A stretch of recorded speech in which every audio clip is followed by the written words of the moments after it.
Money is not everything. Hi, my name is Ka Hoe and I'm the founder of J Advisory. So I'm back with another money, which I think many of you heard before, which everybody, including myself, am guilty of saying money is not everything. But at the same time, I'm sure you heard of this saying that, oh, everything is also money. So what do I think about this money misconception? I will say I'm on the fence because it depends on which stage you are. So let me explain what I mean.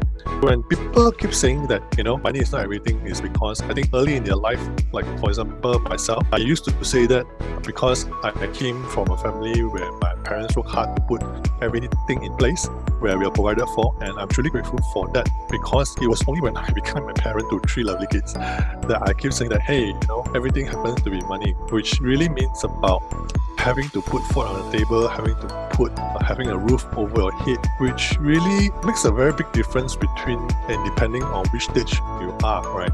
So I realized that when people who are using money is not everything, when you look at the Maslow hierarchy of law, basically it's talking about those people who are focusing on the top part of the pyramid, right? And when people keep using but everything is money, they're actually focusing on the bottom part, which is talking about survival and making sure your basic necessity is covered for. So which are you? Let me know in the comment section and I'll share with you this Maslow hierarchy, which I find it very beneficial because if we do not fulfill each step of the way, we will never be able to be truly happy because we are focusing on the survival and basic necessity, just like how we are going through the pandemic right now. So I'll see you guys in the next video, and remember to comment and share this video to someone who needs it.